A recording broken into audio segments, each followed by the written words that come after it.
There's a really strange thing that happens when you leave the narcissist. This one is really, really strange. For those of you who have left the narcissist, or I guess ended the relationship, got a divorce, you know what this is. And maybe it's just me who experienced this, but when I discarded my narcissist, something strange happened. Something very, very strange. And again, if you have experienced this, please comment below and let me know if I'm crazy, or say, hey, Mercy, I experienced this too. This one, like I said, is tricky. And that one thing is sleep.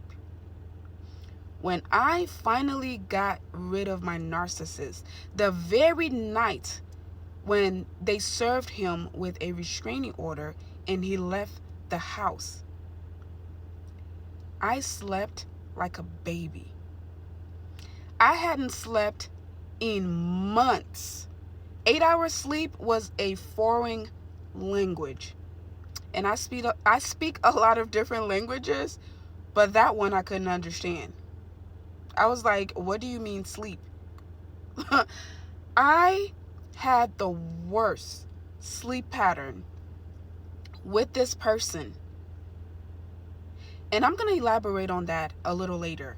But this, I don't know what it is, but the very, very night that the narcissist was served a, what's it called? A restraining order, finally left my house, I slept like a baby. I slept for like 10 hours. I woke up feeling so rested. I couldn't explain it. And my sleep pattern got better and better and better after that. I was still stressed out because of everything that was happening. A lot happened after I served him, or they served him with a restraining order to get him out of my house. But I was stressed about all of that. But my sleep pattern got better. Tell me this too. There is something about the narcissist and sleep. Something about the narcissist and sleep. You and this person can have the worst argument right before bed. You can have the worst argument and you are so mad. Your heart is racing. You are crying. You are emotional. You are just going through it. And this person can just shut their eyes like that and fall asleep. And when they fall asleep, baby girl, it's a whole mass choir. That snore, you can tell that this person is in such a deep sleep that they are snoring to the point where it sounds like a mass choir. I'm talking soprano, tenor, bass, alto, all the tunes in the choir. And now you're sitting there miserable, angry, and you can't sleep. Sleep pattern with a narcissist is the worst. And that is why I said again, one of the best ways to get ugly is getting with a narcissist, because when your sleep pattern is bad, you end up getting wrinkles very soon, very early, and you end up getting ugly. Many things within the relationship makes you ugly, but one of the things is the sleep pattern, because if you're not sleeping well at night, you're going to wake up tired, and you're going to feel it in your body and in your face as well. You just look tired. You just look drained. So it could be a fight right before bedtime, and you both are mad and talking and expressing your feelings. Maybe he's even usually is madder than you, if he's not recording, of course. If he's recording, he's going to be the calmer one, because he's going to use that as evidence later, at least in my case. But if it's an argument where it just came out of nowhere, which he has to win the argument, he's going to be so passionate and make sure that he wins by calling you names, punching the walls, doing all of these things. And then the argument is over. He's asleep. And he's snoring. And he's so comfortable. And he's sweating. And you're sitting there like, what?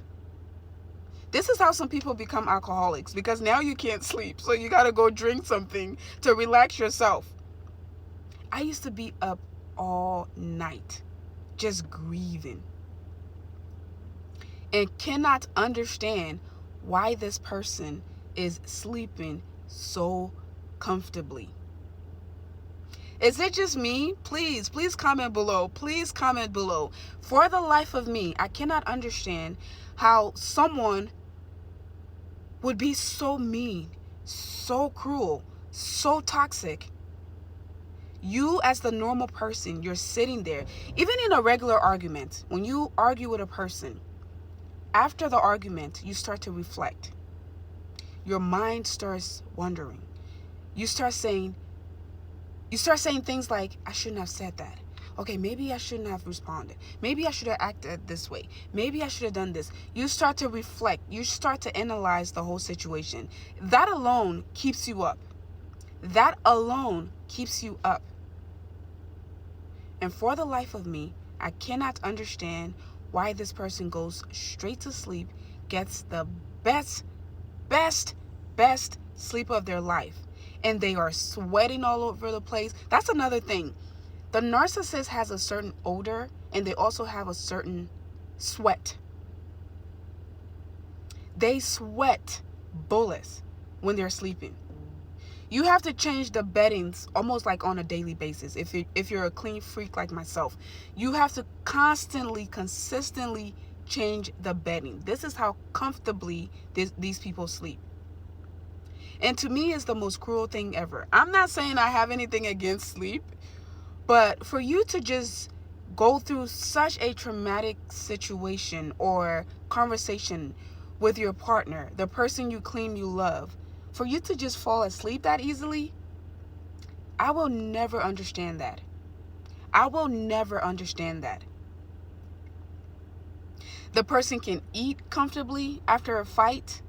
They can just move on with their lives like nothing happened. And here you are, miserable, angry, mad, confused, can't sleep. And it just doesn't make sense to you. That, my friend, is one of the biggest signs that you're with a narcissist.